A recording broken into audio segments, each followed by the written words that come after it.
Take a look at this Iver Johnson 1911 5-inch government model 45 ACP. Is this one of the most gorgeous Series 70 1911s you've ever seen? You know, quite honestly, I'll tell you the story behind it. I bought a couple of other 1911 Iver Johnsons in the past. I started with the 3-inch officer size, and I couldn't stop myself because it was as beautiful as this, with this finish. This is the chrome finish, gorgeous. And then I had to get the 10 millimeter, and I'm really sold on Iver Johnson's quality after those two guns. So I figured, all right, I'm pretty good now. I got enough Iver Johnsons.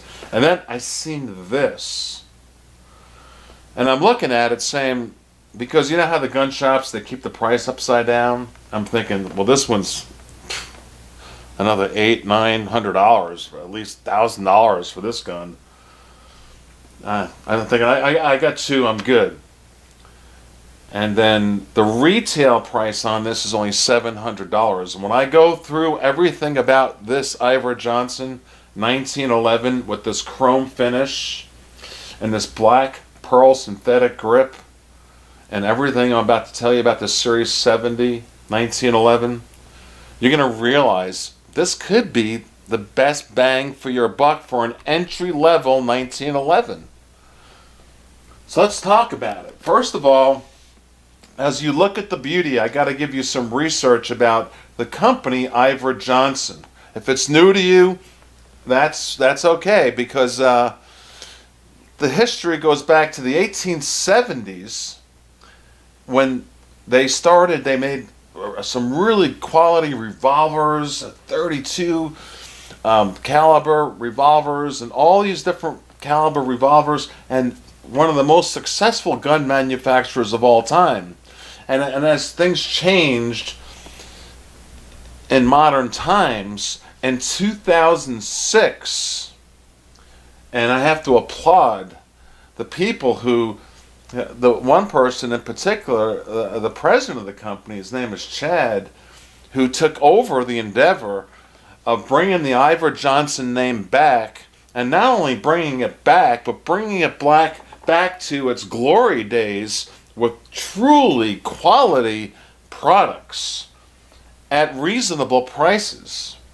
Everyone's always saying, you know, Tom, I see really expensive guns like a Kimber, you know, it's $1,400, and then I get people saying, well, you know, that Kimber's got a plastic mainspring housing. Oh, steel mainspring housing on this Iver Johnson. We'll get to that. So I'm looking at the shop, back to my story. I'm looking through the glass, and I'm thinking, that thing's got to cost $900, $1,000. $700 retail. I scooped it up for a little bit less. I'm telling you guys, this is the Iver Johnson 1911 A1 in chrome finish 5-inch government model Series 70. So in 2006, the company's been revamped. The owl's back, for those of you who know about Iver Johnson. And let's talk about this particular pistol. Located in Florida, the company.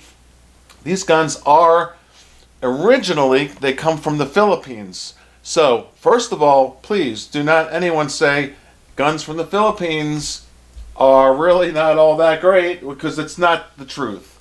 That's bogus. And the fact is, Colt made a lot of their products in the Philippines for many, many, many years. What happens is the slide and cast frame is CNC machined in the Philippines. Then it gets to Florida and it is totally disassembled, hand fitted for exceptional tolerances. Now this one, of course, look, by the way, check out the mag release. Look at this. I mean, it's just awesome. It's just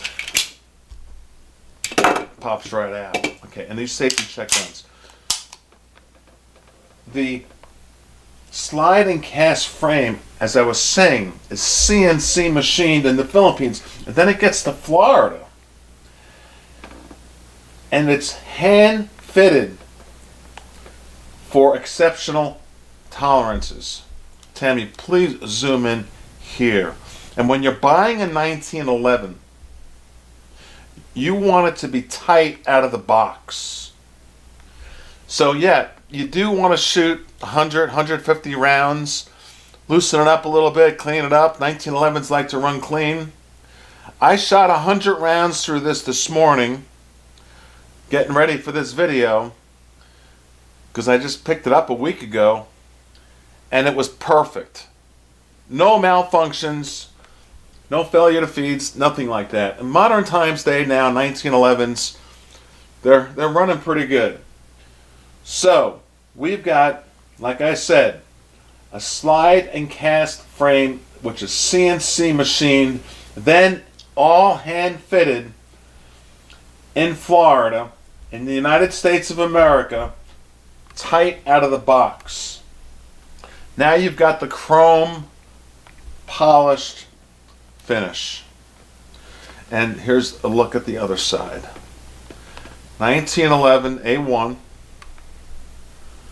and you've got straight up and down serrations. You've got a fixed rear dovetail sight. You've got a dovetail front sight. And check this out, the Magwell, as I was showing you how nice it comes with this 1-act mag, which got a little pinky rest there, by the way. It's kind of nice. And it, like I said, it just pops right out. But when you want to go put it back in there, smack it in there, it is slightly beveled. Now this is going to be hard to see. I guess the easiest way might be to be like that. Zoom in right there, Tammy. But you can feel it with your finger. It's slightly flared out, which is good. So some human being in Florida got this, and they honed it all around here. Nice. Then we have to talk about something that I noticed. See, now I've got big hands. I'm 6'5", but look where my finger, my trigger finger rests. This is so smooth here.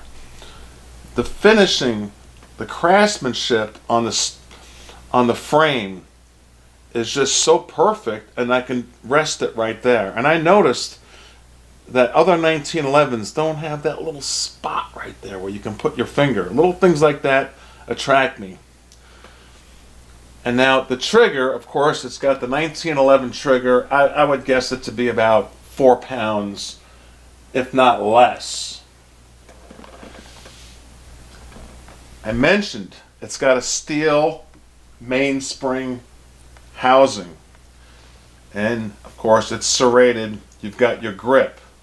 Now the front, Iver Johnson's known for this, not to have serrations on the front here of your frame where you're holding the grip. Some people say, well, I don't like that. Some people are in between, and some people just love it. But I'm where I'm like, you know what? It's beautifully chrome finished. It's smooth all around. And it's a 1911. And I tell you right now, it's beautiful here up front, the way it's finished off. You can get any set of grips you desire. This caught my eye because this is how it was. These are called the Black Pearl synthetic grips. And as we take a look at the other side again, you've got a great bargain at retail of $700. So talk to your FFL about how to get one. I don't sell guns. It's the 1911 A1. And when you rack a 1911 slide, you kind of know if it's smooth or not. This is smooth. And here, please take a look at that trigger real close. Okay, there's your play. Very little, and boom. It's just so nice. I mean, for the money, this chrome piece, this is a winner. So, I added it to my collection. The safety on the rear grip I want to mention, because this irks me about some 1911s. Some of them you got to squeeze it real hard to get that trigger pulled. This one's just perfect. You don't even know there is basically a rear safety grip on the gun, because it's, see it right there real close? It's just that little bit. That's it. That's all it takes. And then bang. So they've worked out all the internal parts by hand when it gets to Florida. So therefore, the finished product to you is second to none. I mean, for the money, this is a very, very good entry-level 1911 that is not only gorgeous, but performs well. You get your 8+1 rounds of 45 ACP, and I tell you right now, I am very appreciative of the people at Iver Johnson for bringing that owl back. Please zoom in on that owl. They brought it back to its glory days, to the days when they were making some of the best guns in the world, and they're back. Back in a big way. It's my third one, and I recommend them. It's up to you. Let me know what you think.